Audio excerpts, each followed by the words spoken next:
कि सुरानामा भी दुर्लभ, देवताओं के लिए भी जो दुर्लभ कथा है हम सब जीवों को सुलभ हो रही है। महामुनि सुखदेव जी ने परीक्षित को कथा सुनाई और कथा श्रवण मात्र से परीक्षित का कल्याण हो गया, मोक्ष हो गया। ब्रह्मा जी ने देवताओं से कहा कि देखो देवताओं, ये जो श्रीमद् भागवत महापुराण है ये कोई साधारण ग्रंथ नहीं, ये कोई साधारण पोथी और साधारण किताब नहीं है। तेनेयम वाङ्मयी मूर्ति प्रत्यक्षा कृष्ण एव, साक्षात श्री ठाकुर जी ही इसमें शब्द शब्द के रूप में विराजमान है। ऐसी दिव्य भागवत की महिमा। श्री सोनक जी ने प्रश्न किया, गुरु जी हमने सुना है कि श्रीमद् भागवत महापुराण को 7 दिन में ही बैठ करके श्रवण करना चाहिए, क्या 1 महीने इस कथा को नहीं सुन सकते? और ये सप्ताह की परंपरा कहां से प्रारंभ हुई? तब श्री सूत जी महाराज कहते हैं, ऋषियों एक समय की बात, विशालापुरी नाम बद्रिका आश्रम, बद्रीनाथ धाम से 4 कुमार 4 संत विचरण कर रहे थे, भ्रमण कर रहे थे। किमर्थम, किस लिए संत लोग किस लिए विचरण करते हैं? बोले सत्संगार्थम, सत्संग की इच्छा से। संत महापुरुष ऐसे ही भ्रमण नहीं करते, सत्संग की कामना से। और सत्संग है क्या? बोले जो सत का संग है वही तो सत्संग है। देखो हम सब लोग जो बैठे हैं हम सब साथ साथ हैं, हम संग संग नहीं बैठे। संग का मतलब होता है कि जो निकट हो, बहुत निकट हो, जो भीतर बैठ जाए उसे संग कहते हैं। संग में और साथ में बहुत फर्क है। प्रेम से बोलो श्री राम। अब कथा के बाद कोई श्रोता मिले और हमसे पूछे, महाराज जी आप हमें पहचान रहे हैं? हमने कहा नहीं भैया, हम तो आपको वैसे जानते तो नहीं हैं। अरे महाराज आपको पता नहीं? बोले आपके सामने ही तो बैठे थे, 2 घंटे से कथा सुन रहे हैं, आपने हमको पहचाना नहीं। क्यों? क्योंकि आप साथ में तो थे परंतु संग में नहीं थे। संग का अर्थ होता है हृदय में बैठ जाना। प्रेम से बोलो श्री राम। जो अंतरंग मित्र होते हैं, सखा होते हैं, जिनसे हमें प्रीति हो जाती है, प्रेम हो जाता है, जिनका हमें संग हो जाता है, उन्हें हम कभी भूल नहीं पाते। आंख बंद भी करें तो महाराज उनका चेहरा सामने आ जाता है। क्यों? क्योंकि उनसे संग हो गया। तो सत्संग की इच्छा से ये 4 कुमार विचरण कर रहे थे कि अचानक रास्ते में क्या देखा? ददृशु तत्र नारदम, श्री देवर्षि नारद जी को आते हुए देखा। जब जैसे ही निकट नारद जी आए तो चारों भैयाओं को महान आश्चर्य हुआ। क्या? बोले नारद जी के मुख कमल में बड़ी चिंता है महाराज, बड़े व्यग्रचित्त दिखाई दे रहे हैं, बड़े आतुर दिखाई दे रहे हैं, मुख बड़ा मलिन है, मुरझाया हुआ। पास में जाकर के पूछा कि कथम ब्रह्मण दीन मुख कुतश्चिंता तुरो भवान् त्वरितं गम्यते कुत्र कुतश्चागमनं तव। नारद जी, भो ब्रह्मन कथम दीन मुख, आपका ये मुख कमल बड़ा उजड़ा हुआ दिखाई दे रहा है, क्या बात है? दीन मुख कहते हैं खिन्न चित्त, उदास जो है उसे दीन मुख कहते हैं। कहां से आ रहे हैं, कहां जा रहे हैं? देखो महाराज आपका मुख कमल देख करके तो ऐसा लगता है जैसा कोई कृपण व्यक्ति, कोई कंजूस व्यक्ति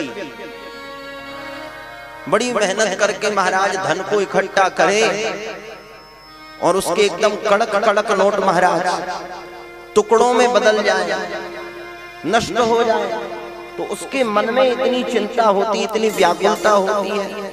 ऐसी चिंता आपके मुख कमल में, आपकी उदासी का कारण।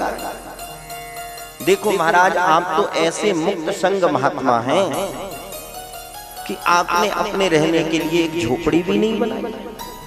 नारद जी का कोई आश्रम है क्या? आश्रम है नारद जी का? कोई आश्रम नहीं। ऐसे मुक्त संग महात्मा हमेशा विचरण करते, भगवान नाम का स्मरण करते, फिर भी आप इस प्रकार से उदास हैं। इदानीं शून्य चित्तोऽसि गतवित्तो यथा जनः तवेदं मुक्त संगस्य नोचितं वद कारणम्। बिल्कुल स्पष्ट रूप से अपने दुख का कारण बताइए। क्योंकि देखो महाराज, हम तो इतना जानते हैं कि जिस धन को चुरा लिया जाता है, जिस धन का हरण हो जाता है, उस धन को महापुरुष संत अपना मानते ही नहीं। फिर ऐसा क्या तुम्हारे जीवन में, क्या तुम्हारा लुट गया, क्या चला गया जो तुम इस प्रकार से? संतों का तो एक ही धन होता है, श्री राधा नाम का धन, श्री कृष्ण नाम का।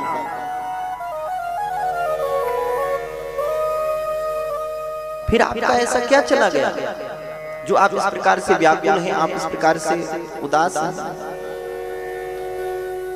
नारद जी ने कहा, महाराज मैंने अपने पिता ब्रह्मा जी के मुख से इस पृथ्वी की बड़ी महिमा सुनी कि पृथ्वी लोक बड़ा सुंदर है, इसमें सत्संग होता है, भगवान का नाम स्मरण होता है, कथा होती है। तो मैं पृथ्वी पर विचरण करने के लिए निकला। सनकादिक ऋषि मुस्कुराकर कहने लगे, नारद बाबा ऐसे घूमने फिरने से थोड़ी सत्संग मिलता। सत्संग की यदि मन में इच्छा थी, लालसा थी, तो तीर्थों में जाना था, तीर्थों में सत्संग की प्राप्ति होती। देवर्षि नारद जी कहने लगे, महाराज तो मैं कोई इधर मुंबई कलकत्ता घूमने नहीं गया, तीर्थों में ही गया। कौन कौन से तीर्थ में गए थे महाराज? तो यहाँ पर तीर्थों के नाम गिनाते हैं। बोले, अहम तु पृथ्वीं यातो ज्ञात्वा सर्वोत्तमामिति पुष्करं च प्रयागं च काशीं गोदावरी तथा हरिक्षेत्रं कुरुक्षेत्रं श्रीरंगं सेतुबंधनम। हरिक्षेत्र गया, पुष्कर गया, प्रयाग गया, समस्त तीर्थों में मैंने भ्रमण किया महाराज, परंतु न पश्यम कुत्र चिक्षरम मनः संतोष कारकम। मेरे मन को जो शांति होना चाहिए, जो खुशी होना चाहिए, वो मुझे नहीं लगता। तो महाराज आपको संतों के पास जाना, संतों के पास सत्संग की प्राप्ति होगी। महाराज मैं संतों के पास भी गया, संतों की परिभाषा ही बदल गई है। पाखंड निरतः संतो विरक्ता सब परिग्रहा। सब संत लोग पाखंड परायण हो गए। पाखंड का मतलब पापस्य खंड है कि पाखंड, जो पाप का ही अंग हो उसे पाखंड कहते हैं। केवल दिखावा रह गया है, केवल वेशभूषा रह गई है। संतों में अब संतत्व नहीं रहा, संतों की परिभाषा बदल गई। प्रेम से बोलो श्री राम। जिन संतों को संग्रह परिग्रह से दूर रहना चाहिए, आज उस संत महापुरुषों के पास महाराज देखो कितना संग्रह है। सनकादिक ऋषि कहने लगे, महाराज तो कम से कम गृहस्थों के यहाँ चले जाते। बोले, महाराज मैं गृहस्थों के यहाँ भी गया, गृहस्थों की तो और बड़ी विडंबना। घर में माता पिता की सेवा कब तक, सास ससुर की सेवा कब तक? बोले, जब तक महाराज खजाने की चाबी, तिजोरी की चाबी हाथ में नहीं लग जाती तब तक तो खूब बाबूजी बाबूजी महाराज। पानी मांगेंगे तो दूध लेकर के खड़े हो जाते हैं, बाबूजी अभी आपने नाश्ता नहीं किया, दूध नहीं पिया, ये दूध है। जैसे ही घर की चाबी हाथ में आई तो सास ससुर की भी सेवा बढ़ी, कोई बात करना भी पसंद नहीं करता। वार्ताम प्रक्षति कोपी न गए, ऐसी स्वार्थ भरी ये दुनिया हो गई। घर में देवियां ही प्रधान हो गई महाराज। देवी जी जो कहेंगी वही कार्य घर में होगा, माताओं का ही बोलबाला। देवी जी कहती है सुनो जी, क्या? बोले देखो मैंने तुम्हारे लिए अपने घर को छोड़ा, अपने परिवार को छोड़ा, अपने माता पिता को छोड़ा, भाई बंधुओं को छोड़ा, अब तुम भी मेरे लिए कुछ त्याग करो। बोले देवी जी क्या इच्छा? बोले हमें इन परिवार के साथ में नहीं रहना, हमें माता पिता के साथ में नहीं रहना, हम तो अलग रहेंगे, हम दो और हमारे दो, बाकी सबकी छुट्टी हो। प्रेम से बोलो श्री राम। ऐसी स्थिति गृहस्थ तरुणी प्रभुता गे श्याल को बुद्धिदायका। यदि घर में कोई परामर्श करना चाहता है, कोई बड़ा कार्य करना है, यज्ञ करना है, शादी विवाह उत्सव आदि कार्य करना है, तो कोई माता पिता से बुजुर्गों से सलाह लेना पसंद नहीं करता। सलाह किससे ली जाती है? बोले महाराज ससुराल से स्पेशल साले जी को बुलाया जाएगा, श्यालों को बुद्धिदायका। ठीक है भैया, यदि साले जी समझदार हो तो सलाह लेने में कोई बुराई नहीं।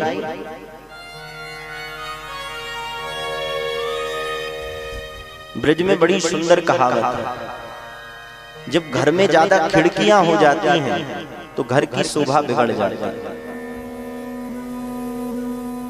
बोलते हैं दीवार बिगाड़े आरो, आरो मतलब खिड़की। घर में ज्यादा खिड़कियां हो जाएं तो उस घर की भवन की शोभा बिगड़ जाती है। दीवार बिगाड़े आरो और घर बिगाड़े सारो। प्रेम से बोलो श्री राम। इसका उदाहरण प्रमाण श्री महाभारत में आप दर्शन करें। साले साहब के कहने से कौरवों का सर्वनाश हो गया। ऐसी स्थिति गृहस्थों की। लोग अपना बेटा बेटियों का विवाह नहीं करते महाराज, संबंध नहीं करते, अपितु सौदा करते हैं। जहां पहले जब विवाह होता था, पहले संबंध होता था, संबंध जब होता था तो लोग समधी बनते थे। प्रेम से बोलो श्री राम। समधी का अर्थ यही होता है, सम यानी समान, धी यानी बुद्धि। जिसकी समान बुद्धि है, समान विचार है, भैया समधी बन जाते हैं। परंतु आजकल की तो ऐसी विडंबना है महाराज, लोग पैसे के लिए ही समधी बनते हैं, विचारों से कोई मतलब नहीं। हमारी बुद्धि आपकी बुद्धि में समानता, ऐसे कोई मतलब नहीं। बेटा कहीं डॉक्टर बन जाए, इंजीनियर बन जाए तो फिर कहना ही क्या है महाराज। इतना पैसा लगेगा और इतनी गाड़ियां लगेगी और ऐसा हॉल की व्यवस्था होना चाहिए और इतने लोगों का भोजन होना चाहिए, उसके भी मेनू अलग अलग बताते हैं। ये सब यदि प्रबंधन आपके घर में होगा तो आपकी बेटी के साथ ब्याह हो सकता है महाराज, नहीं तो संबंध नहीं हो सकता। तो केवल जो मांगों के आधार पर ही संबंध कर लेते हैं, समधी बन जाते हैं, फिर बाद में उनकी बड़ी विडंबना होती है। क्या? बोले कन्या विक्रयणो लोभात् दंपती नाम च कलकनम। उन गृहस्थों के यहाँ देखो रोज कलह मचा रहता है, रोज लड़ाई, रोज झगड़े। विवाह के 6 महीने नहीं होते तो महाराज कोर्ट में फैसला पहुंच जाता है। ऐसे गृहस्थों का जीवन हो गया।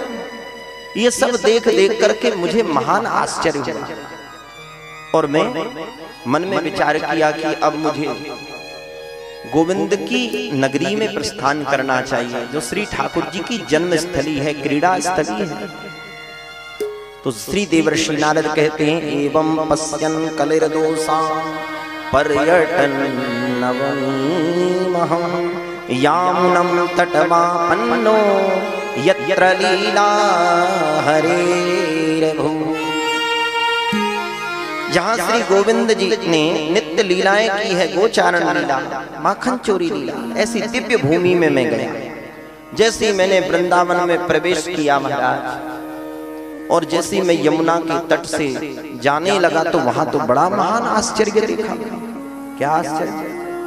बोले एक स्त्री, एक देवी रुदन कर रही है, रो रही है,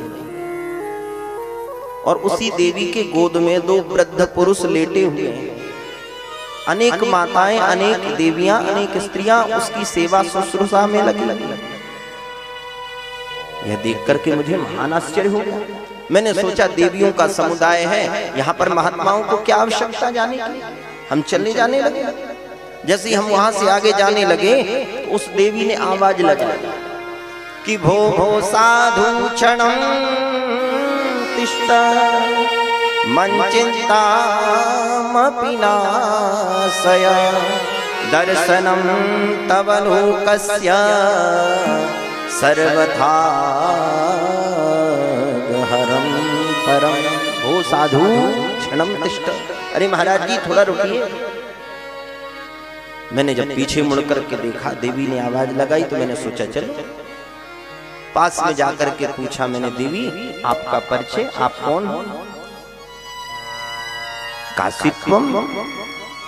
तो वह देवी ने अपना विस्तार से परिचय दिया कि महाराज मेरा नाम भक्ति है, मैं भक्ति के नाम से संसार में पहचानी जाती हूँ, मुझे लोग भक्ति कह करके बुलाते हैं। और ये जो मेरी गोद में जो लेटे पुरुष हैं ये कोई और नहीं है, ये मेरे ही पुत्र हैं। एक का नाम है ज्ञान, एक का नाम है वैराग्य, और ये सब देवियां जितनी हैं सब गंगा आदि नदी, सरिता नदी, सब मेरी सेवा शुश्रूषा में लगी। अब तो नारद जी को महान आश्चर्य हुआ कि माता जी 20 वर्ष की, और 20 वर्ष की माता के सामने उसके पुत्र 80-80 साल के बुढ़े। इससे बड़ा दुख और क्या हो सकता है। देखो महाराज, उत्पन्नम द्रविड़े साहम वृद्धिम कर्नाटके गता क्वचित क्वचित महाराष्ट्रे गुर्जरे जीर्णताम गता। मेरा जन्म जो है द्रविड़ देश में, कर्नाटक में मेरी वृद्धि हुई। कहीं कहीं महाराष्ट्र की भूमि पर मुझे बड़ा मान सम्मान मिला, परंतु जैसे ही गुजरात में मैंने प्रवेश किया तो गुर्जरे जीर्णताम गता, मैं वृद्ध हो गई, बूढ़ी हो गई। परंतु जैसे ही मैंने वृंदावन में प्रवेश किया, इस ब्रज वसुंधरा में मैंने जैसे प्रवेश किया तो मैं तो नवयुवती हो गई, नवनवेली बन गई। परंतु मेरे ये पुत्रों की दशा देखो महाराज, कैसे वृद्ध हो चले। आध्यात्मिक दृष्टि से यदि इस भाव को हम श्रवण करें तो भक्ति माता कहती हैं कि उत्पन्नम द्रविड़े साहम। ये द्रविड़ देश क्या है? भक्ति का जन्म कहाँ होता है? भक्ति की उत्पत्ति कहाँ होती है? बोले जो हमारा जो हृदय है, ये हृदय प्रदेश ही द्रविड़ देश है, और इस हृदय में ही भक्ति की उत्पत्ति होती है, भक्ति का जन्म होता है। भक्ति बढ़ती कहाँ, भक्ति की वृद्धि कहाँ होती है? बोले वृद्धिम कर्नाटके गतः। पूज्य सदगुरुदेव भगवान कहते थे कि ये जो हमारे कान हैं यही कर्नाटक है महाराज। जब हम इन कर्णपुटों से गोविंद के चरित्रों का, गोविंद के गुणानुवादों का श्रवण करते हैं तो गोविंद की भक्ति की वृद्धि होती है, भक्ति बढ़ने लग जाती है। प्रेम से बोलो श्री राम। श्री राम। देवर्षि नारद कहते हैं, देवी तुम बिल्कुल चिंता मत करो। ये कली के प्रभाव से तुम्हारे बच्चों की ऐसी स्थिति हो गई। कलयुग में तो भक्ति को पूछने वाले तो बहुत है महाराज, बहुत भक्ति दिखाई दे रही आज संसार में। आपको पता होगा पहले इतनी कथाएं नहीं होती थी, पहले इतने याज्ञादि कर्म, अनुष्ठान कर्म, इतना भक्ति का कार्य नहीं होता था। आज देखो महाराज, जहां देखो वहीं कथा, जहां देखो वहीं सत्संग, पहले की अपेक्षा। परंतु ज्ञान वैराग्य से रहित भक्ति है, और ज्ञान वैराग्य से रहित भक्ति की कोई शोभा नहीं। माँ का मातृत्व तभी परिपूर्ण होता है, तभी माँ गौरवान्वित होती है जब वह पुत्रवती हो जावे। बिना पुत्रों की माँ की कोई शोभा नहीं। तो भक्ति के ही तो पुत्र हैं ज्ञान और वैराग्य। ज्ञान वैराग्य के बिना भक्ति अंधी है। पूजा की पद्धति क्या होती है, पूजा कैसे करना चाहिए, श्री ठाकुर जी की सेवा कैसे करना चाहिए, इसका ज्ञान भी होना बहुत जरूरी है। प्रेम से बोलो श्री राम। श्री देवर्षि नारद कहते हैं, देखो देवी, जैसे जैसे समय व्यतीत होगा वैसे वैसे ये धार्मिक कार्य सत्कार्य बंद हो जाएंगे। वर्षे वर्षे क्रमक जातः मंगलम नापि दृश्यते। जो आप जितने भी मांगलिक कार्य अभी देख रहे हैं, धीरे धीरे जब समय आगे बढ़ेगा तो ये मांगलिक कार्य भी बंद हो जाएगा। ये कली का प्रभाव है। परंतु धन्य है ब्रज वसुंधरा, धन्य है वृंदावन की पावन भूमि, जहां आज भी इस घोर कलकाल में भी श्री भक्ति महारानी नव यौवन संपन्न होकर के ताता छैया करके नृत्य कर रही है। आप जाकर के देखिए श्री धाम वृंदावन में कैसे कैसे संत, कैसे कैसे साधु, अच्छे अच्छे महाराज बुढ़े भी ब्रज में जाकर के ठुमका लगाने लग जाते हैं। ये ब्रज भूमि की महिमा। धन्यम वृंदावनम तेन भक्तिर्नृत्यति यत्र च। आज भी साक्षात भक्ति नृत्य कर रही है।